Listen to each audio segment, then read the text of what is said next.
Assalamualaikum, apa khabar semua? Terima kasih kerana sudi singgah ke channel saya. Saya harap semua penonton berada dalam keadaan sihat dan bahagia selalu, insya-Allah. Pada video kali ini saya nak kongsikan dua kisah seram. Kedua-dua kisah ni adalah daripada kiriman email seorang penonton. Kisah pertama adalah pengalaman seram di hotel Taiwan dan kisah kedua adalah kisah seram cincin belian.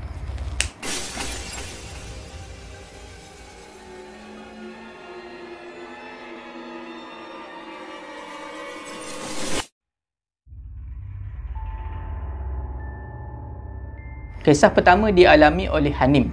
Hanim ni adalah seorang bekas pramugari. Dalam kisah ni, Hanim menceritakan pengalaman seram yang pernah dia lalui. Semasa dia bermalam di sebuah hotel di bandar Taipei, Taiwan. Semasa dia bertugas sebagai seorang pramugari satu masa dulu. Masa tu flight yang membawa penumpang dan juga kru-kru penerbangan baru saja mendarat di lapangan terbang Taipei, Taiwan. Bila dah selesai semua urusan dekat airport tu, Hanim dan juga kru-kru penerbangan yang lain bergerak menuju ke sebuah hotel di bandar Taipei, Taiwan tu. Masa Hanim dan juga kru-kru lain ni sampai di hotel tu, dah berada di depan kaunter pada masa tu, tiba-tiba datang seorang lelaki orang putih ni. Dengan tergesa-gesa datang memulangkan kunci di kaunter tu. Pada masa tu orang putih tu dia bawa beg, dia bawa luggage dia. Seolah-olah macam nak check out time tu juga. Dan orang putih tu nampak macam dalam keadaan ketakutan, macam kelam kabut. Masa tu orang putih yang nak pulangkan kunci dekat kaunter tu tengok ke arah Hanim dan juga kru-kru penerbangan ni yang berkumpul di depan kaunter.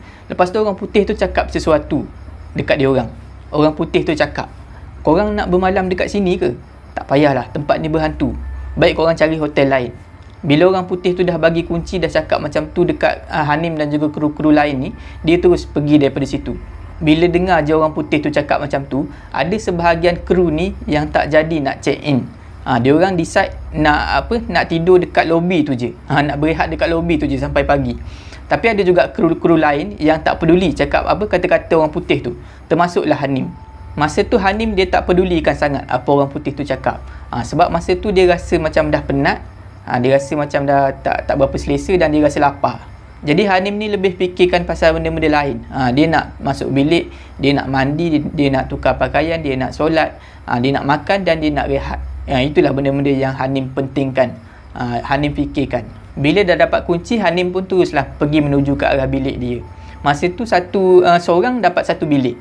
Bila dah masuk dalam bilik tu, Hanim pun letakkanlah barang-barang dia. Lepas tu mandi, tukar pakaian, solat. Lepas tu barulah Hanim ni makan. Masa tu makanan dihantar oleh pihak hotel sampai ke bilik. Maknanya semua sekali lah, pinggan, makanan, lepas tu ada garpu, ada pisau, ada sudu semualah. Hanim pun makan. Selesai je makan, Hanim letaklah semua tu di tepi.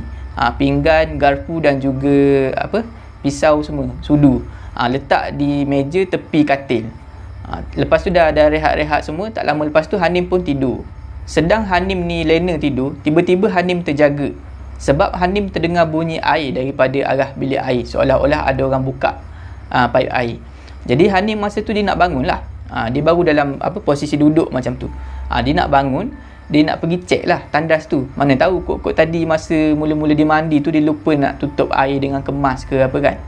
Tapi baru aja dia nak bangun, ada satu benda yang pelik terjadi kepada dia. Masa tu dia dalam posisi duduk, belum lagi bangun. Baru dalam posisi duduk macam tu atas katil. Masa tu badan dia tiba-tiba jadi kaku, tak boleh bergerak. Dan pada masa tu juga kedua-dua tangan dia ni seolah-olah dikawal oleh sesuatu.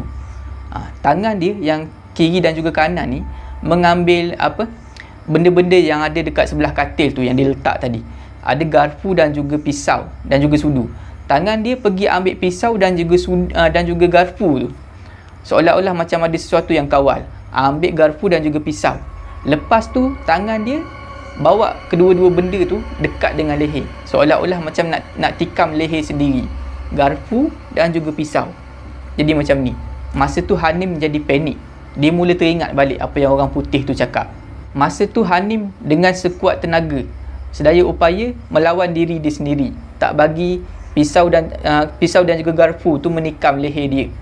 Hanim pun menjerit Allahu Akbar. Lepas tu barulah dia berjaya lepaskan garpu dan juga pisau tu. Masa tu Hanim menggigil satu badan. Dia memang dah ketakutan pada masa tu. Jadi Hanim ni dia bangun dan dia berlari pergi kat pintu. Dia nak keluar dan dia nak pergi dekat bilik kawan dia. Salah seorang kru penerbangan tu lah, yang duduk di bilik lain tapi dalam hotel yang sama, floor yang sama.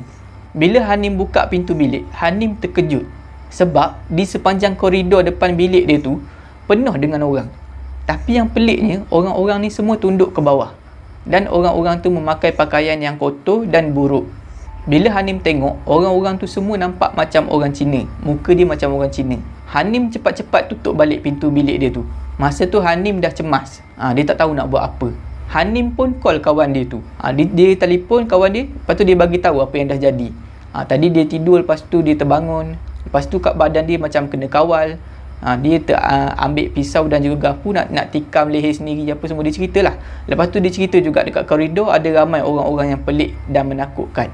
Hanim pun minta tolong lah kawan dia ni datang kat bilik dia dan teman dia sebab dia takut. Hanim minta tolong sebab dia tahu kawan dia seorang ni adalah orang yang berani.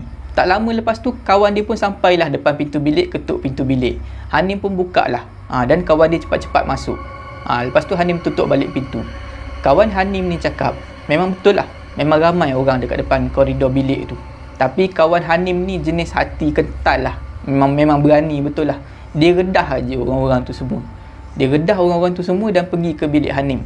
Keesokan harinya, bila dah check out, Hanim dan juga kawan dia ni mula cari pasal sejarah tempat tu. Dan pada masa tu dia dapat tahulah, tapak hotel tu dulu adalah markas tahanan perang.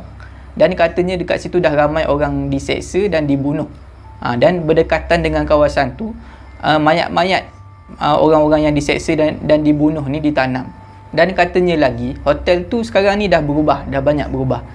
Pengurusan hotel tu pun dah bertukar tangan. Lepas tu bangunan tu sendiri pun dah direnovate. Dan pihak pengurusan baru ni dah ada panggil sami-sami daripada kawasan tu untuk bantu halau gangguan-gangguan ni daripada hotel tu.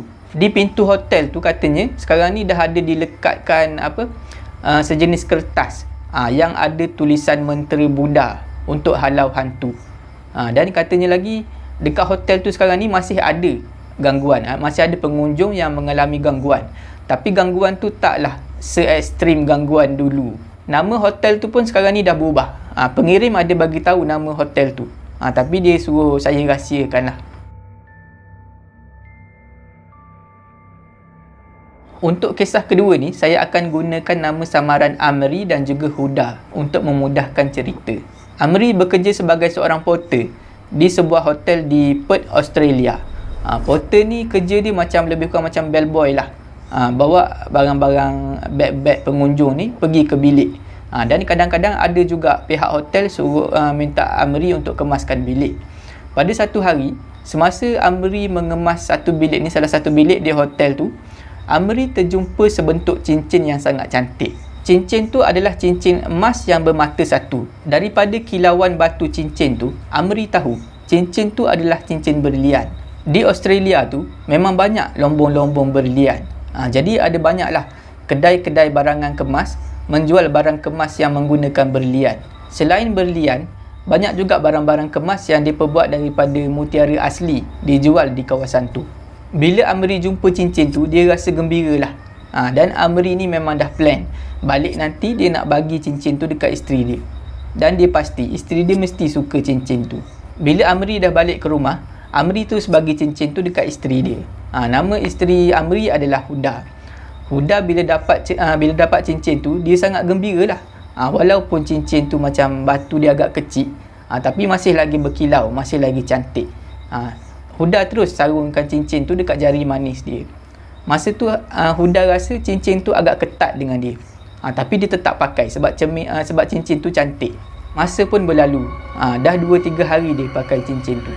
Huda ni dia suka sangat cincin tu. Walaupun cincin tu ketat dengan dia, dia selalu tengok cincin tu di jari dia. Dan dia selalu terfikir, siapalah tuan punya cincin ni. Pada malam harinya, masa Huda tidur, Huda ada bermimpi didatangi oleh seorang wanita, seorang perempuan ni. Perempuan tu tubuh dia kecil aja, dan kurus. Perempuan tu memakai gaun yang berwarna putih, macam gaun pengantin. Dan perempuan tu memiliki rambut berwarna hitam yang panjang. Perempuan tu bercakap dengan Huda. Katanya, cincin yang kau pakai tu cincin aku. Aku dah mati 20 tahun lepas. Cincin tu cincin kahwin aku. Perempuan tu bercakap dalam nada yang sedih lah. Dah 20 tahun aku cari cincin ni. Huda pun terbangun daripada tidur. Bila dia terbangun tu, dia terus tengok cincin yang ada dekat jari dia. Dia cepat-cepat tanggalkan cincin tu. Huda pun terfikir, cincin tu ketat dengan dia. Jadi, mungkin boleh jadi betul apa yang dia mimpi tu. Mungkin perempuan yang kecil tu, yang bertubuh kecil tu adalah pemilik asal cincin tu. Sebab cincin tu kecil. Jadi mungkin betul orang tu punya. Perempuan yang dia mimpi tu pemilik asal cincin tu. Huda pun cepat-cepat simpan cincin tu dalam kotak barang kemas dia. Dah simpan. Di malam-malam seterusnya, Huda masih lagi bermimpi perkara yang sama. Perempuan tu datang dan cakap benda yang sama dekat dia. Padahal pada masa tu, Huda dah tak pakai dah cincin tu. Sebab dia risau nak pakai cincin tu. Jadi Huda ni terfikir, boleh jadi perempuan tu masih lagi datang dekat dia dalam mimpi sebab dia masih lagi simpan cincin tu dalam kotak barang kemas dia.